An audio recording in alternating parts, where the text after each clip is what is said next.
দেশকে সুন্দর করার জন্য যাদের অবদান, সেই অবদানগুলোকে যেন আমরা কখনোই ভুলে না যাই। কারণ এদের কাজের উপরে কিন্তু আমরা দাঁড়িয়ে আছি এবং আজকে যে সামনের দিকে এগোচ্ছি সেদিকে এগিয়ে যাওয়া দরকার। অত্যন্ত প্রগতিশীল মানুষ ছিলেন, সবসময় সে আমার সঙ্গে যোগাযোগ রাখতো, আমার ভুলটা দেখিয়ে দিত, আমাকে সামনে পথ দেখাতো যে এই কাজভাবে বলেন, এইভাবে কাজ করেন, এটা করেন। এই জিনিসগুলো আমি আর পাওয়ার আমার লোক নেই। আজকে একটা আশার আলো সবাই আমরা দেখতে পাচ্ছি যে আবার নতুন করে বাংলাদেশকে আমরা গড়ে তুলব। সবাই কথাটা বলছি, এটাতে সবারই আমার আরো অনেক বেশি আন্তরিক হওয়া প্রয়োজন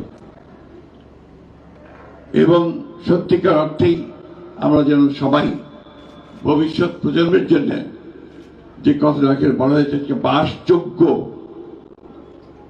দেশ, তিতুমির বলেছে, সেই বাসযোগ্য দেশ তৈরি করার জন্য আমরা সবাই যেন কাজ করতে পারি। মাহফুজুল্লাহর প্রতি আমাদের সম্মান দেখানো তখনই সফল হবে, চূড়ান্ত হবে যদি আমরা তার এই আরাধ্য কাজটা আমরা করতে পারি। আমাদের তো এখন অনেক বয়স হয়েছে, এখন এখানে সব নবীনেরা আছেন, তরুণেরা আছেন, তার দেশকে নতুন করে চিন্তা করছেন। সেই চিন্তার মধ্যে কিন্তু সবসময় একটা জিনিস আমার কাছে মনে হয়, এই কথাটা মনে রাখা সকলের দরকার, যে মাহবুবুল্লাহর যে কন্ট্রিবিউশন অথবা তারও আগে এই দেশকে সুন্দর করার জন্য যাদের অবদান, সেই অবদানগুলোকে যেন আমরা কখনোই ভুলে না যাই। কারণ এদের কাজের উপরে কিন্তু আমরা দাঁড়িয়ে আছি এবং আজকে যে সামনের দিকে এগোচ্ছি সেদিকে এগিয়ে যাওয়া দরকার। অত্যন্ত প্রগতিশীল মানুষ ছিলেন মাহফুজুল্লাহ এবং কালোকে কালো বলতে দ্বিধা করতেন না, সাদাকে সাদা বলতে দ্বিধা করতেন না। এবং যে কথা এখানে অনেকে বলেছেন যে তার যে তর্ক সেখানে তিনি অত্যন্ত সাবলীল ভাবে তার বক্তব্যটুকু এমন ভাবে উপস্থাপন করেন, সক্ষমতা যা ছিল যে সেখানে প্রতিপক্ষ সেখানে নিঃসন্দেহে পরাজিত হতো। মাহফুজুল্লাহর পরিবার তারা অনেক কষ্ট করেছেন।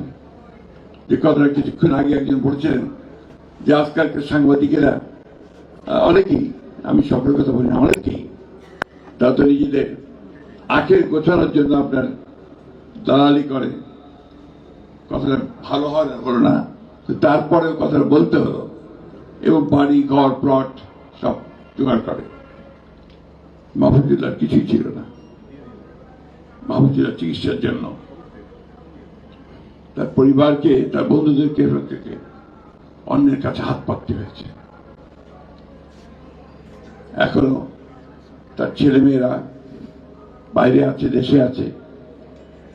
আমি তাদের প্রতি আমার সবসময় দেখা করতে পারি না, জন্য ক্ষমা চেয়ে নিচ্ছি, কথা বলতে পারি না। আমার খুব কষ্ট হয়, মাহফুজুল্লাহর কথা মনে হলে খুব কষ্ট হয়। বিশেষ করে আমি ব্যক্তিগতভাবে তার কাছে অত্যন্ত ঋণী। সবসময় সে আমার সঙ্গে যোগাযোগ রাখতো, আমার ভুলটা দেখিয়ে দিত, আমাকে সামনে পথ দেখাতো যে এই কাজভাবে বলেন, এইভাবে কাজ করেন, এটা করেন। এই জিনিসগুলো আমি আর পাওয়ার আমার লোক নেই। যাই হোক, আমি বললাম না আমি আজকে গুছিয়ে কথা বলতে পারবো না। মাহফুজুল্লাহকে আমরা মিস করি, আমি ব্যক্তিগতভাবে ভীষণ মিস করি এবং তাকে হারানোটা আমাদের জন্য সত্যিকার অর্থে একটা বিরাট শূন্যতা সৃষ্টি করেছে। খুশি হয়েছি যে তাকে অন্তত মরণোত্তর একটা রিকগনিশন দেওয়া হলো। আসলে আমরা সবাই তার ফেরাতের জন্য দোয়া করি এবং এই দোয়া করি যেন আমাদের সাংবাদিকরা সবাই চেষ্টা করে অন্তত মাহফুজুল্লাহর মতো হতে।